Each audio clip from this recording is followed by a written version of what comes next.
একটা নির্বাচনের আয়োজন করতে যাচ্ছে। তো আমি বলবো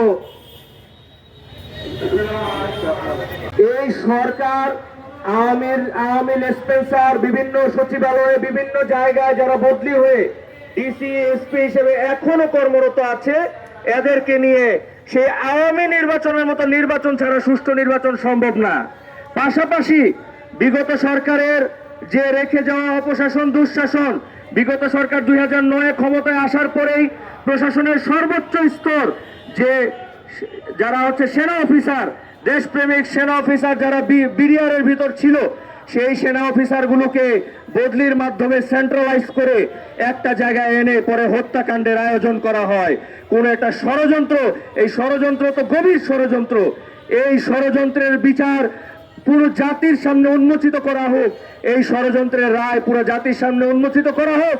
যেসব বিডিআর বিদ্রোহে যেসব সৈনিকদেরকে অন্যায়ভাবে দেশদ্রোহী হিসেবে আখ্যায়িত করে দেশপ্রেমিক এই সেনাদেরকে দীর্ঘদিন ধরে কারাবাস করানো, জুলুম নির্যাতন, এদেরকেও পরিত্রাণ দেওয়া হোক এই অন্যায় থেকে। এর মাধ্যমে তো যারা দেশপ্রেমিক বিভিন্ন প্রশাসনে আছে তারা ডিমোটিভেশন হচ্ছে। এভাবে তো আসলে দেশ চলতে পারে না। এভাবে তো আমাদের দেশে দেশপ্রেমিকরা দেশপ্রেমের চেতনা নিয়ে কাজে মনোনিবেশ করার কোনো আগ্রহ খুঁজে পায় না।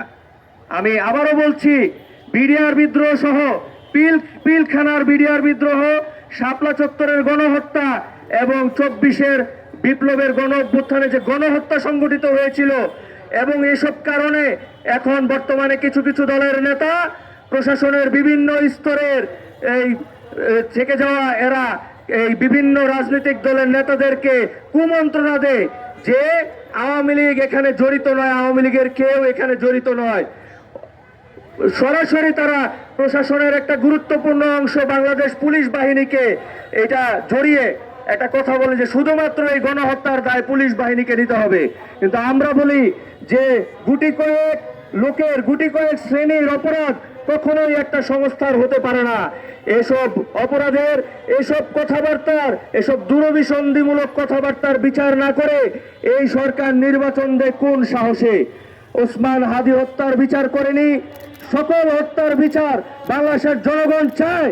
কিন্তু এই সরকার কোনো অঙ্গীকার পূরণ না করে, কোনো বিচার পূরণ না করে, কোনো সংস্কার পূরণ না করে কিভাবে নির্বাচনে যাচ্ছে?